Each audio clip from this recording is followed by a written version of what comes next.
সক্রিয় রাজনীতিতে ফেরার চেষ্টায় পতনের ৬ মাস পর প্রথমবার নেতাকর্মীদের উদ্দেশ্যে ভাষণ দিয়েছেন ভারতে পালিয়ে থাকা বাংলাদেশের সাবেক প্রধানমন্ত্রী শেখ হাসিনা। যা মানতে না পেরে তার আমলে নিপীড়নের শিকার হওয়া ছাত্র জনতা ৩২ নম্বরের বাড়িটি ভেঙে দিয়েছে। বিষয়টি নিয়ে ফেসবুকে একটি দীর্ঘ স্ট্যাটাস দিয়েছেন মানবাধিকার কর্মী ও রাজনৈতিক বিশ্লেষক ফরহাদ মজহার। বৃহস্পতিবার দুপুরে এই স্ট্যাটাস দেন তিনি। স্ট্যাটাসে ৩২ নম্বরের বাড়িটি ভাঙার জন্য শেখ হাসিনাকেই দায়ী করেছেন ফরহাদ মজহার।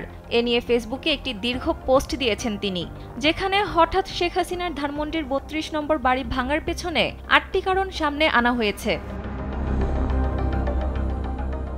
অত্যাধুনিক ফিচার সম্বলিত বিভিন্ন সাইজ আর কালারের ২৫০টিরও বেশি ডিজাইন অপশন নিয়ে ওয়ালটন স্মার্ট ফ্রিজ, বোঝে আপনার প্রয়োজন। ফরহাদ মজহার বলেন, ৩২ নম্বর বাড়ি ভাঙার উস্কানি শেখ হাসিনা স্বয়ং দিয়েছেন। এই সময়ে তার ভাষণ দেবার সিদ্ধান্তই ছিল উস্কানিমূলক। হাসিনার মাথায় রয়েছে ফেব্রুয়ারিতে ডোনাল্ড ট্রাম্পের সঙ্গে নরেন্দ্র মোদির সাক্ষাৎকার এবং বাংলাদেশ নিয়ে ইন্দো মার্কিন ইসরায়েলি আঞ্চলিক পরিকল্পনা। এর কুফল বাংলাদেশ সহ গরিব ও প্রান্তিক দেশগুলোয় পড়বে বলে মন্তব্য করেন এই রাজনৈতিক বিশ্লেষক। হিন্দুত্ববাদের সঙ্গে মার্কিন বর্ণবাদী গোষ্ঠীর মৈত্রীও পরিষ্কার দেখা যাচ্ছে। ট্রাম্পের গাজা নীতিও ভয়াবহ। এই নতুন ভূ রাজনৈতিক বাস্তবতার পরিপ্রেক্ষিতে শেখ হাসিনার উদ্দেশ্য প্রণোদিত ভাষণ বুঝতে হবে।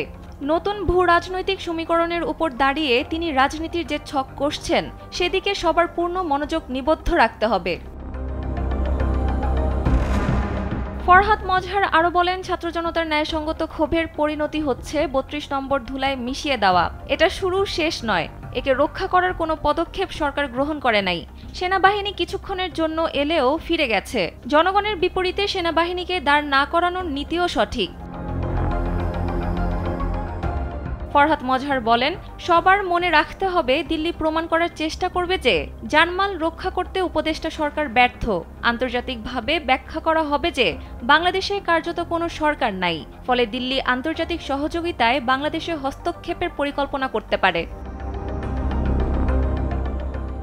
রাজনৈতিক এই বিশ্লেষক বলেন, এত বড় গণ অভ্যুত্থানের পর এত ফেইলরে খুব স্বাভাবিকভাবেই আগস্ট বিপ্লবীরা হতাশ। এই হতাশা নিয়ে জনগণ নিশ্চয়ই ঘরে চুপচাপ বসে থাকবে না। ফলে ফ্যাসিস্টদের বাড়াবাড়ির সুযোগে তারা আবার বের হয়ে আসছে এবং সেই ক্ষোভ মিটাতেই তারা ৩২ নম্বর ভাঙতে গেছে।